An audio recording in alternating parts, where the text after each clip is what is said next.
Hello बच्चों, सत श्री अकाल। आज शुरू कर लगे ਅਸੀਂ चैप्टर नंबर लास्ट यानी कि फाइनैंशियल ਦਾ यानी कि कैश फ्लो स्टेटमेंट।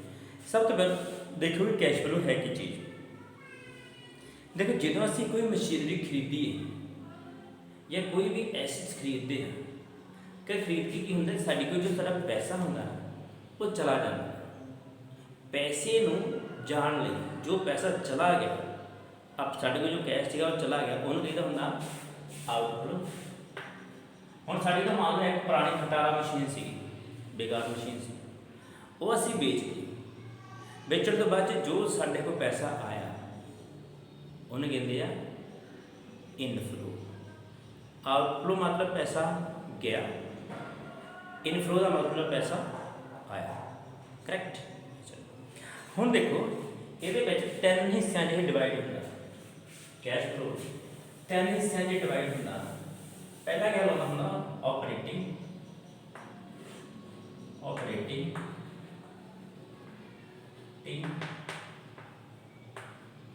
एक्टिविटीज। दूसरा होगा ना इन्वेस्टिंग एक्टिविटीज और चौथा और आखिरी होगा फाइनेंसिंग एक्टिविटीज। ओके, आज अस जो गल करेंगे आप सिर्फ यही गल करेंगे ऑपरेटिंग। ऑपरेटिंग माने स्टार्टिंग, ठीक है। ऑपरेटिंग दे विच देखो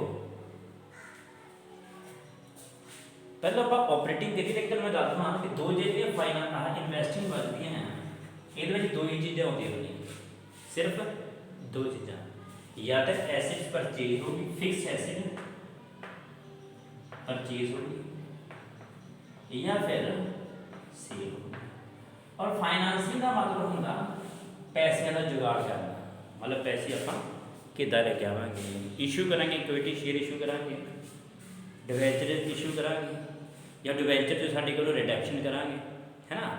ये दो चीज़ा यानी कि आ बड़िया अज नहीं करांगे आप फाइनेंसिंग में अपनी करांगे, अज करांगे आप ऑपरेटिंग एक्टिविटीज। हम जब ध्यान रखो इस सवाल को चंगी तरीके ना तुम समझ आ जाए, असं एक सवाल भी इतने पाया गया। ओके, जो अभी ऑपरेटिंग एक्टिविटीज करते हैं सब तो पहला आप देखिए होंगे कि पिछले साल का प्रॉफिट कितना था PNL 20,000 और इस साल कितना है 40,000, ठीक है। यानी सब तो पहला आप लिखा होंगे नेट प्रॉफिट कह दो, नेट प्रॉफिट कह सकते हैं, या हो सकता है schooling closing minus opening, surplus as a closing minus opening, जो मर्जी तुम कह सकते। फिलहाल मैं कह रहा हूँ इतने लिखन लगा कि वाला नेट प्रॉफिट। नेट प्रॉफिट देखो इस साल का कितना 40,000, पिछले साल का कितना 20,000। सब तो पहले करेंगे 40,000 के विचों माइनस कराइए कितना 20,000, कितना बचिया 20,000 हो गया। ये चार चीज़ें ऐड होंगे, ध्यान रखियो। ऑपरेटिंग दे जो सब तो फस्ट होंगे जिन्हें आप वर्किंग नोट भी लिखा वो चार चीज़ा ऐड होंगे। पहली होंगी ऐड प्रोविजन फॉर टैक्स, दूसरी होंगी प्रपोज्ड डिविडेंड, तीसरी भी होंगी इंटरिम डिविडेंड, और चौथे जो होगा जनरल रिजर्व।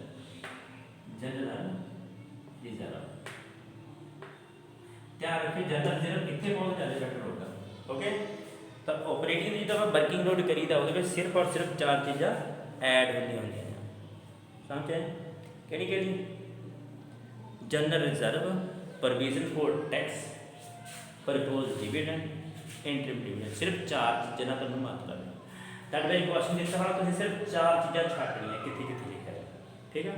ਇੱਕ ਪ੍ਰੋਵੀਜ਼ਨ ਫॉर ਟੈਕਸ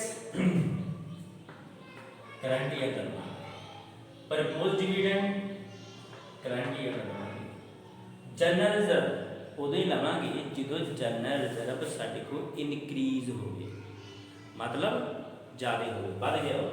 तो सब तो देखो प्रोविजन फॉर टैक्स आ रहा, देखो आ करंट ईयर है, आ प्रीवियस ईयर। पहले इतना क्वेश्चन करो जल्दी।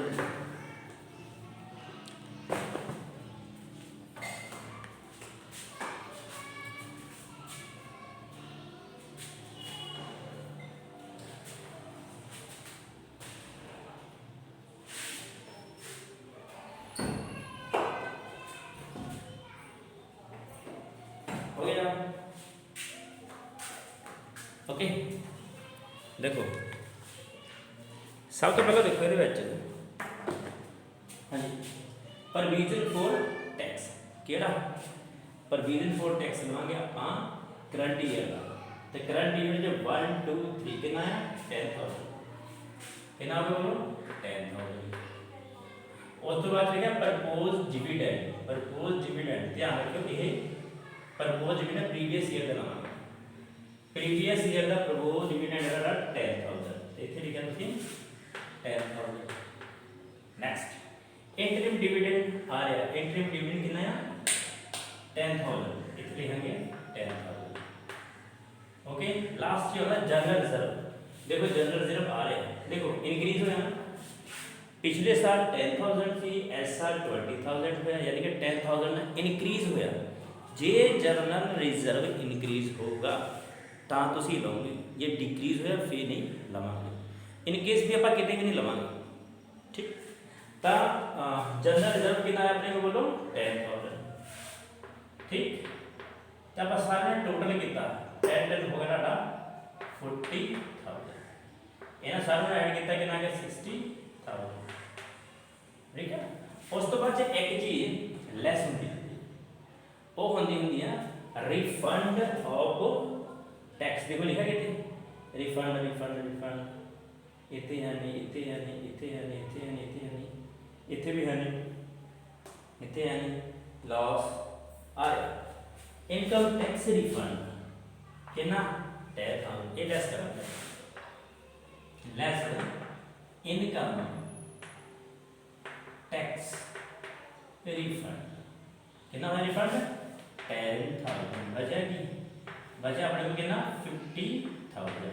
ये क्या होगा नेट प्रॉफिट बिफोर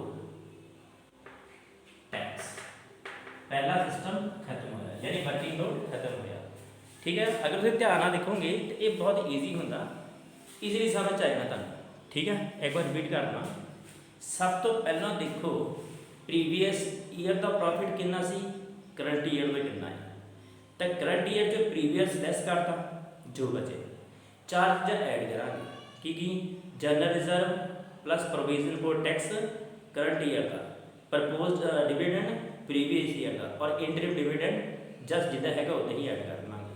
जो आंसर आया उस तो बाद आप हम लैस कर देंगे कि income tax refund, income tax refund कितना होया बोलो 10,000, तो कितना बचा 50,000। कोई टेंशन, चलो ये तो समझ आ गया। हम आप चलते हैं सैकेंड स्टैप पर, कुछ चीज़ें ये अच्छा यदा आंसर आप लग देंगे इतने इतने लग दो कि net profit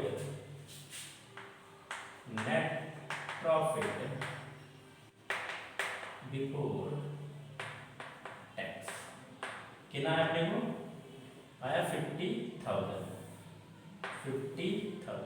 okay.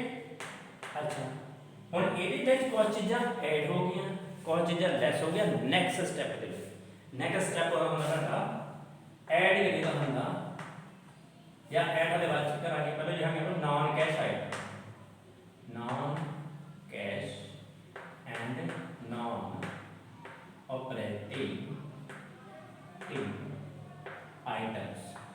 Items, okay. ਕਿਹੜੀ ਕਿਹੜੀ non cash and non operating items ਤੁਸੀਂ ਹੈਡਿੰਗ ਕਰੋਗੇ।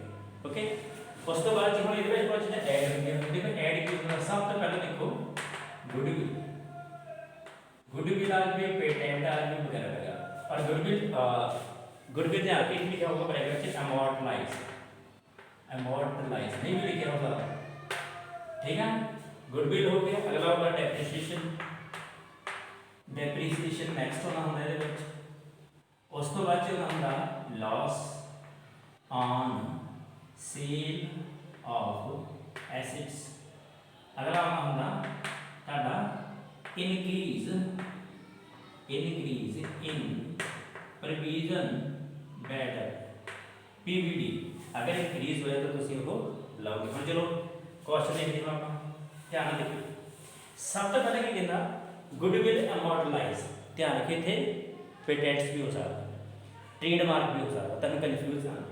तो गुडविल अमॉर्टलाइज हुई है, देखो लिखा गुडविल लिखा कितने आ रहे गुडविल, देखो पिछले साल कितनी सी 10,000, इस साल कितनी होगी 5,000, यानी कि 10 जो 5 लेस कितनी की बची 5,000 मैंने क्या पा कितने 5,000। ओके, कितना लिखा है 5,000, ठीक। नेक्स्ट डेप्रिसिएशन आ रहा है, प्रोविजन फॉर डेप्रिसिएशन पिछले साल कितना था 5,000, इस साल कितना है 10,000, यानी कि डिफरेंस कितना है 5,000। ये है कि आपका कितने 5,000, ठीक है। उस तो बाद से हाँ जी, उस तो बाद से लॉस, देखो कैसे लॉस लिखा लॉस, लॉस आ रहे लॉस ऑन मशीनरी बन गया, जो मशीनरी बेचे तो लॉस होया कितना 5,000। ओके, उस तो बाद से इंक्रीज इन पीबीडी, पीबीडी देखो इंक्रीज बढ़िया, देखो देखो प्रोविजन फॉर डाउटफुल डेट, देखो पिछले साल सीगा ਤੁਹਾਡੇ को 1,000, इस साल कितना हो गया 2,000, यानी कि 1,000 ना बढ़िया करेगा, बढ़िया ना इंक्रीज, यस ऐड होगा, ठीक है। कितना होगा ऐड, इंक्रीज पीबीडी ऐड होगा। हम आप सारे ने ऐड किया, ठीक है। और कोई चीज बची नहीं। देखो ध्यान रखो सेकंड से नॉन कैश आइटम के बैच एक तो गुडविल होगी, डेप्रिसिएशन होगा, और तो बाद loss on sale of asset होगी, इंक्रीज इन पीबीडी को एक्टिव हो, interest on debenture, interest on debenture, देखो लिखा कितने interest on debenture, debenture debenture debenture debenture debenture आ रहा 10,000। ओके, 10,000 का होया इंटरेस्ट ऑन डिबेंचर। सामने ऐड कितना कितना बने 5 5 10 15 15 16 और 10 कितना हो गया 26,000, ठीक है। अच्छा, जिदा कोई चीज इतने की होंदी सी ऐड होंदी सी, और कुछ चीज़ा लैस भी हो गई, ध्यान रखियो कुछ चीज़ा लैस, देखो लैस की होगा नंबर 1 लेस, देखो इतनी ठीक है loss on sale of asset, it is just opposite की profit, profit of sale of assets, ठीक है। एसेट्स देखो कितनी है प्रॉफिट लिखा है, देखो लॉस डिवेंचर आ रहा प्रॉफिट ऑन सेल, यानी कितना है 10,000 का, वो इतने कराएंगे लेस। ओके, अच्छा इस तो अलावा जे मान लो कोई रेंटल इनकम होंगी है, मतलब अपन इंटरेस्ट आया, रेंट आया, रॉयल्टी है, यानी अगर होर कोई अदर इनकम होगी वो भी की होगी लैस, इतने अदर इनकम है नहीं, अदर इनकम की होगी बोलो रेंट आज भी रिसीव होया होगी, इंटरेस्ट रिसीव होया होगी, रॉयल्टी रिसीव हुई होगी, कोई भी चीज़ वो हमेशा माइनस। अच्छा और इन दोनों का आंसर कितना है बोलो, इतना तक हो गया 26 अब आ गया 1600 सॉरी 16,000 ठीक है। अच्छा हुण इन्हां नूं ऐड कर दो 50 60 यानी 66,000 आ इत्थे लिखा कि प्रॉफिट ठीक है जनरेटेड बिफोर वर्किंग कैपिटल कितना है 66,000 पता लग गया कोई टेंशन ठीक है। तो वर्किंग कैपिटल तो साडा टोटल जो इंटरेस्ट है जनरेट होया है 66,000 हुण नैक्सट देखो हुण आपां सारियां मिटा देंगे इधर तक हो गया तुहाडे कितना इधर तक हो गया अब एक चीज दोबारा देखो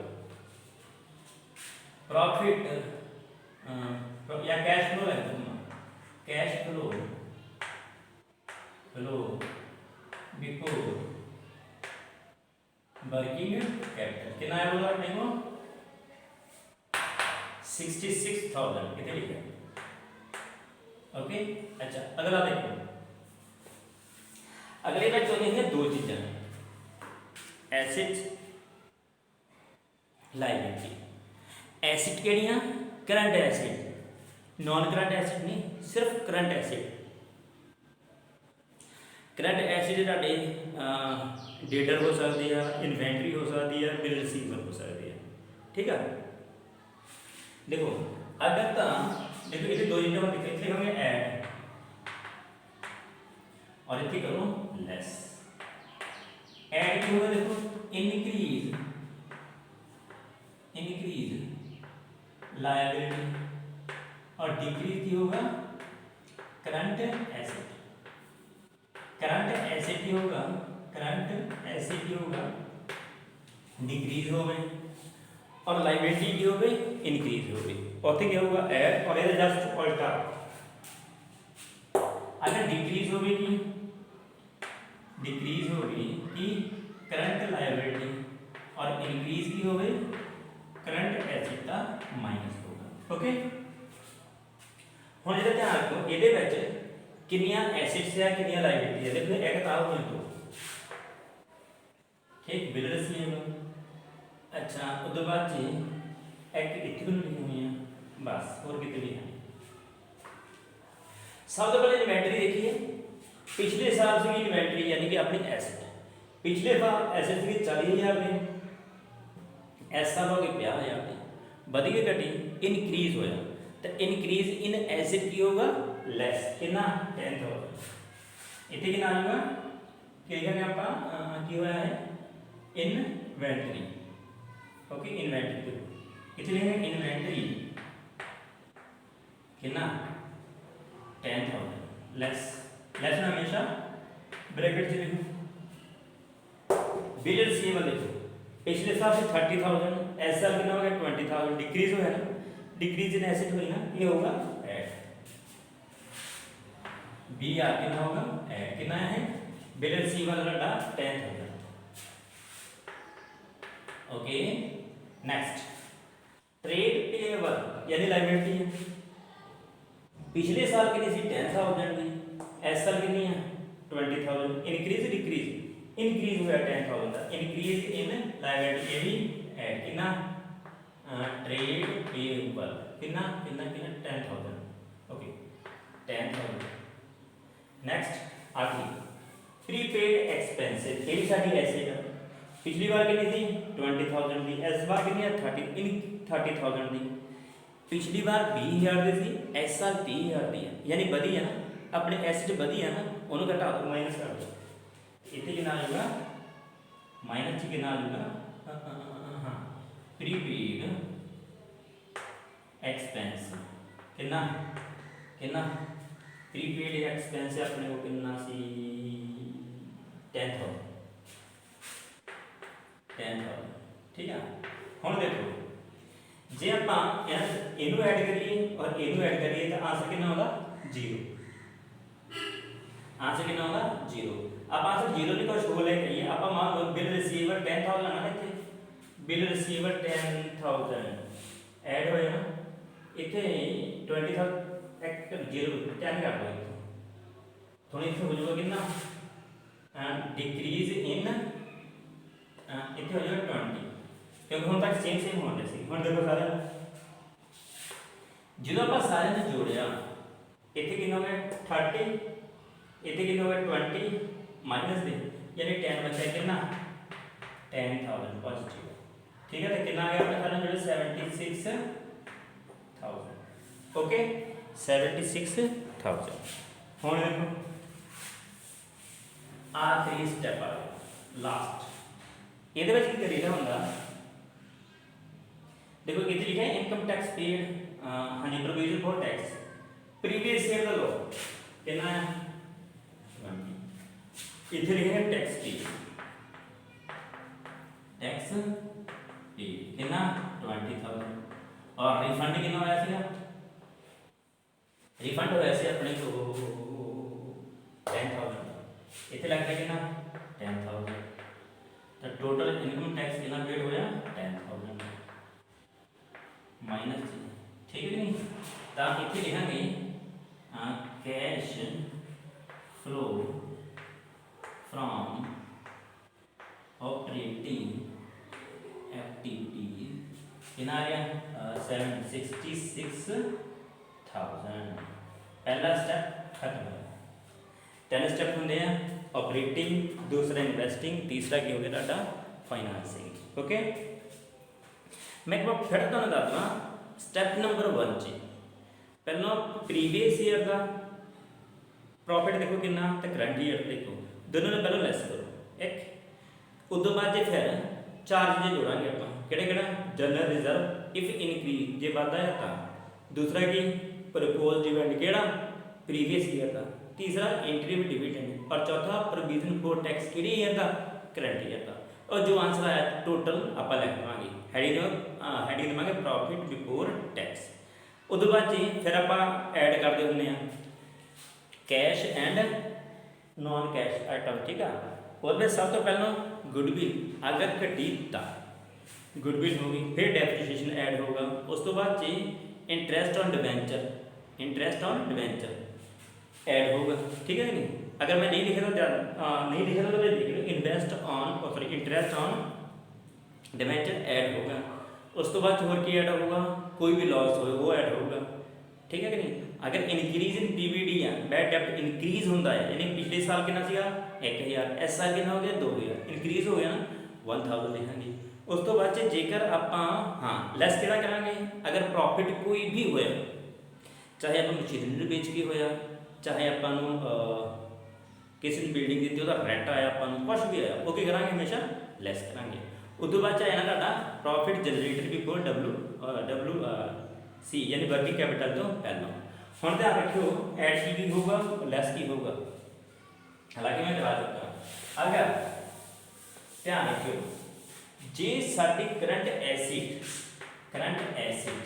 ठीक है नहीं इनक्रीज होंगी है ठीक है तो हमेशा क्या होगा लेस अगर करंट एसिड हमेशा डिक्रीज हो रही है तो क्या होगा ऐड अगर करंट लायबिलिटी इंक्रीज होगी तो होगा ऐड अगर करंट लायबिलिटी की होगी डिक्रीज होगी तो होगा माइनस ठीक ओके इतने की है माइनस इतने प्लस इतने माइनस ओके एंड दे बैठ जो भी आप टैक्स वगैरह देना है वो देखिए जो भी आंसर होता अपना आंसर आ जाए इस आई दी वीडियो ऑपरेटिंग एक्टिविटीज ठीक है फिर भी तुहानू कोई प्रॉब्लम है ठीक है कि नहीं if you want to join to us you can call to me on this number my number is 6239649247 you can call me anytime and I will present to attend your calls till then I will say you good night thank you for watching this